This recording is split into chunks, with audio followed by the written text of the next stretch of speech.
Hello everyone, I am Rajesh Respall and together with Renci Baloloy and Angelo Dacumos, we are going to talk about the data formats. So first type of data formats is binary data formats. Binary formats are designed for efficient machine processing and are not human readable. They are often compact and optimized for speed, making them suitable for applications that require high performance. So binary data formats are not human readable and they are only there for machines or computers to read and process. So here are the types of binary data formats. First is the executable files. So first is that executable files format used in Windows. It contains a program that can be run directly by the operating system.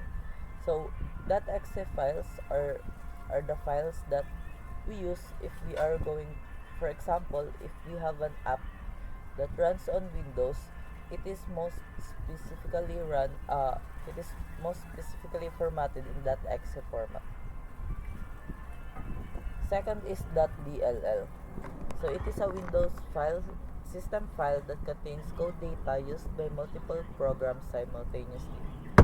So it is just a Windows system file that contains code and data. So it can be run by multiple programs simultaneously. So next is the .bin. It can be used for any type of file that contains data in a format not meant to be human readable, often for software or firmware. So .bin it is also it can be used for any type of file. So it is a generic data format. It is also used in Linux and other operating system, not just Windows. Next is it contains compiled code that can be dynamically loaded and shared by multiple programs. So that's so meaning is SO means shared object, so it can be shared by multiple programs. Next are machine code or compiled code. First is the .object file. It is an intermediate file used in the process of creating an executable. So it is a compiled code. Next is .a. It contains a collection of object files that are linked to an executable at compile time. So .a is just a collection of the .object file used in the process of creating an executable. Third is the .class. It is a .java file which contains bytecode that is executed by the Java Virtual Machine or JVM. Next is the .jar or the Java archive file. It is a package that is contained by multiple .class file and associated metadata used to distribute Java applications or libraries. The third type of binary data formats are the encrypted or compressed file. So first is the .zip, a compressed or archive format commonly used to reduce file size. So if you want to send a file through email, it is most recommended to zip it or compress it before sending it, so it can be sent faster. Next is the .tar. It is a proprietary compressed archive format known for high compression ratios. So .rar it's not directly run through Windows, but you use third-party application like WinRAR to compress it. Next is the .gc file, a file compressed using the GNU-zip compression. Uh, so GNU means GNU, not Unix. So it is a Unix file system. So .gc it is often used for compressing single files, frequently in combination with the .tar. So the .tar naman, it is a tape archive file format used to collect multiple files into a single archive. So if .gc is a single file, .tar is a multiple file. Last is the firmware or ISO files. So here we have .iso or .image. First is the .iso. It is a disk image file that contains the entire contents of an optical disc like a CD or DVD in a single file, often used for software distribution. So, Windows operating systems and other Linux operating system use that ISO if they are going to distribute their operating system. It is usually in that ISO file. Next is the dot image. It is a raw disk image file typically used for creating exact copies of storage devices. So it is used if you are going to transfer your hard drive to another hard drive. It is uh, it is compressed using that image, and it can be mounted or written to disk direct. So the next type of data formats that I'm going to talk about are the text formats. Text formats are human readable and widely used data interchange between different systems. They allow for easy editing and manipulation using standard text editor. So here I have text, HTML, Markdown, CSV, JSON, XML, YAML. So here are the different text formats. So first the plain text, which is the unformatted text or the TXT files. So unformatted text meaning they do not contain design for the text, so they are not formatted. So they do not contain bold, they do not contain italic or any font size. It's just plain text. Next is hypertext markup language. It is used for structuring web pages. So during our previous lessons, we talk about HTML and how it is used in structuring web pages. Next is Markdown. It is a lightweight formatting syntax for plain text. So Markdown is different from the plain text since it has a formatting syntax for plain text like bold, italic, and there are also different other formatting options for it. Next is the XML or Extensible Markup Language. It is a markup format for data interchange. So it is used by web systems for interchanging data between systems. So next is the JSON or the JavaScript Object Notation. So it is a lightweight and widely used for APIs. So JSON are the format that is being returned when you generate an API from a system.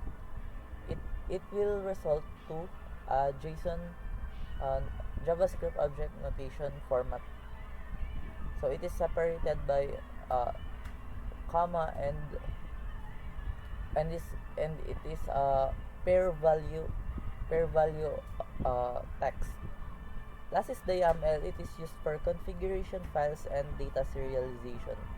So YAML files, you can see YAML files in different configurations, like in uh, in the different configuration in PHP.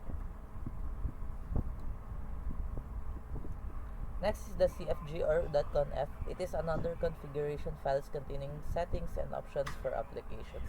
So if you have a Linux operating system, mostly your configuration files are in the format of .conf or .cfg. Next is the .ini or initialization files with a simple structure for configuration, commonly used in Windows applications. So .ini, it is a simple structure for configuration. So they use equal signs. For example, if true, and they used binary for true or false, and they use semicolon for activating or deactivating configurations. Next is the .log or log files that record events, errors, or messages generated by software or systems. So it is where you want to see error files or success file, you want to see on the log files. Next is the RTF or rich text format, a document file that supports basic formatting like bold and italics. So RTF rich text format, it has only basic format like bold and italics. So, um, another part of data formats is multimedia formats. So, in multimedia formats, This is where we can see audios, videos, and image files. So this audio, video, and image files, they require specific codecs for encoding and decoding. So ayan nga, we have image, audio, and video. So moving on, for image formats, so this is used to store visual data, so which can be raster or pixel based, or vector, which is path based. So later I'll show you the difference or simple comparison. So for raster formats, so we store images as grids of pixels. So ang example ng mga raster formats is JPEG, .png, GIF, BMP, at TIFF. And for vector formats, we can store image as mathematical paths. So ito yung mga .svg, AI, and EPS.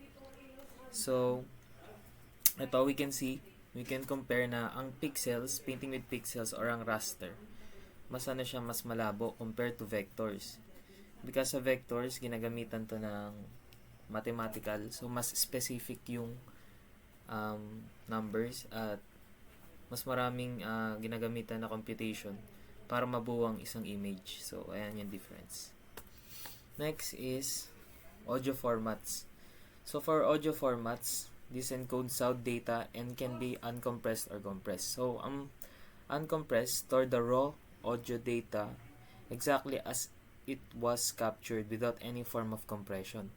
So ibig sabihin nun na walang binago dun sa audio na ni-record. So ito yung mga ginagamit sa mga recording ng mga kanta, ganyan, ng mga voice ng mga artist, kasi dito hindi binabago or hindi ine-edit pa yung audio, so wala nababawasan na quality.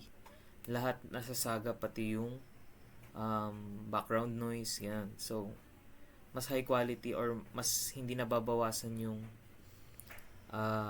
audio na maririnig. So ang mga files na uncompressed for audio formats is .wav, AIFF, PCM, or pulse code modulation. So para naman sa mga compressed, usually ito na yung mga pinapasa or yung output na, which is pag nag-share tayo sa mga media platforms, kino-compress ang isang audio format para mas lumiit.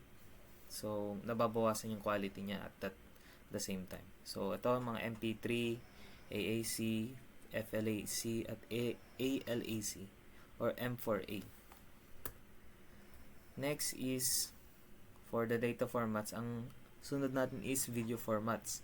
So for video formats, it consists of two components, container and codec. So ayun, from the word itself, container, ito nag-hold siya ng video, audio, subtitles, and metadata. So ayun, makikita natin, merong MP4, MKV, AVI, MOV, at WebM. So para sa codecs naman, ito yung compressed and decompressed video and audio streams. Ito yung parang standard na sinusunod sa pag display ng video. So makikita natin, ang common doon is yung H.264 and H.265 o ang HEVC, yan, VP8 and VP9 at AV1. So ayan yung mga pang-compress and decompress na standards sa pag display ng audio video streams. Next is presentation formats. So sa presentation formats, ito yung mga specific design para i-present yung information visually. So often structured in a manner. So ang mga common presentation formats is PPTX. So ayan, XML based format used by Microsoft PowerPoint for creating presentations. So pwede mag-embed ng pictures, images, audio, and video. So ayan yung kadalasan na ginagamit sa presentations. Next is yung PDF or ang portable document format. So ito, dinevelop to by Adobe. So ang PDF, pine-preserve ang formatting across different platforms, making them ideal for sharing documents that maintain their layout. Ayan. So, pag pinapapasa tayo ng final output, laging PDF para ma-preserve yung kung ano man yung inedit dun sa file. Next is HTML or ang Hypertext Markup Language, the standard markup language for documents designed to be displayed in a web browser. So dito, ginagamitan siya ng programming language para mag-embed ng multimedia content. So alam naman natin na dito pwede tayong maglagay ng text, ng pictures, videos, or other multimedia content through coding. Yan. Ilalagay natin, i-embed natin sa code para mag-display.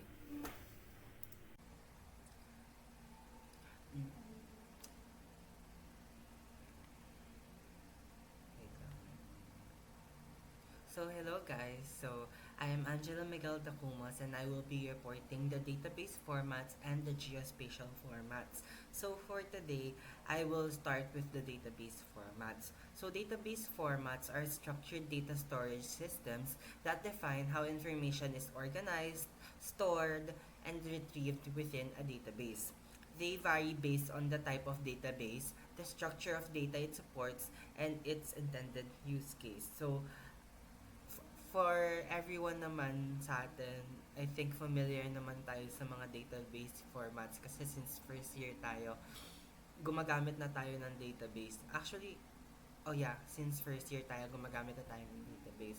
So, I think familiar na tayo lahat dun sa mga database na nagamit natin, which is SQL, PHP-MyAdmin, and right now, MongoDB. So, for .db, ito, a general file extension for database files, typically used for storing structured data in a variety of formats including SQLite. Yung .SQLite naman, a file format na yung SQLite lang yung gumagamit. It is a lightweight, serverless database often used in mobile apps and embedded systems. Tapos .ACCDB, Microsoft Access database file used by Microsoft Access. Ginamit natin to nung first year din. It stores structured data in tables and supports complex queries, forms, and reports. Tapos yung .mdb, ginamit rin natin to. The newer file format for Microsoft Access databases, replacing .mdb. It supports more advanced features and better integration with newer versions of Access.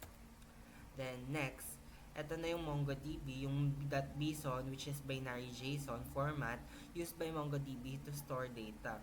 It supports rich data types and is optimized for storage and performance.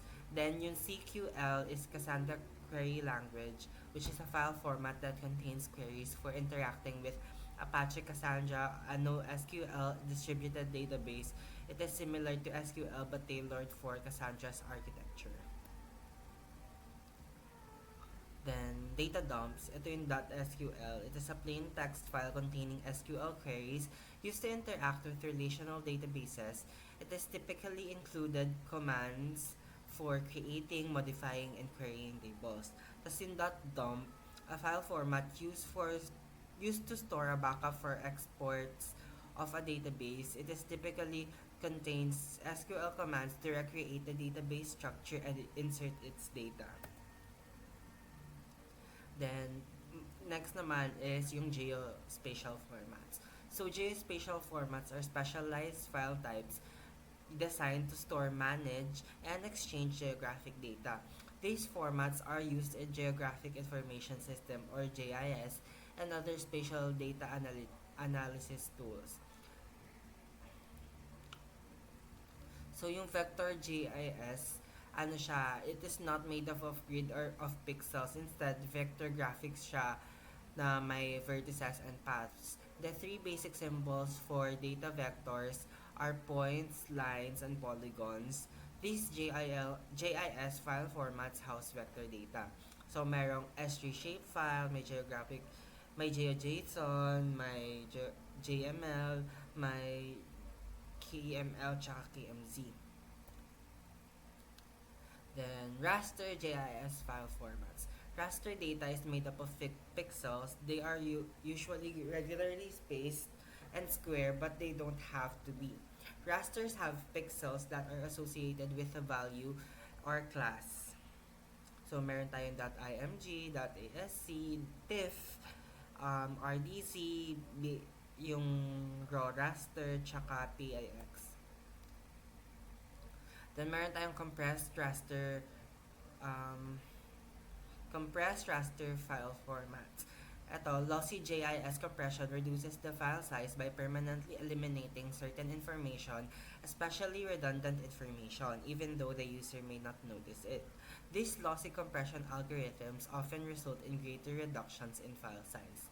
So, meron ditong ECW, meron GP2, may SID, tsaka SBW. Tas geographic database file formats. We store geographic data in various database for file formats. Databases are structured set of data information. But the key difference is that geographic databases allow the storage of location information. So, meron din ditong S3 file geodatabase, S3 personal geodatabase, OGC, geopackage, Mapbox, MB tiles, GE Small World Version Managed Data Store, tsaka Spatialite. So, meron naman tayong LiDAR file formats. The growth of the light detection and ranging, which is the LiDAR technology, has revolutionized how we view the surface of the Earth. As point cloud data, LiDAR is a dense network of coordinate points with elevation values. These GIS formats require specialized software or extensions to view or edit. So, meron ditong ASPRS LiDAR Data Exchange Format, tsaka Point Cloud XYZ. Then, merong GIS Software Project File Formats. Ito, GIS project files are used in GIS applications. Generally, they all hierarchically store layers and then display them in a layout. They retain symbology, queries, labeling, and other properties for building maps. So, ito yung mga types ng GIS software project file formats. Then, lastly, yung other GIS file formats, hindi sila nakabelong sa isang specific group kasi they are geographic in nature and perform a specific function related to analysis, management, or display of geographic information. So, thank you for listening.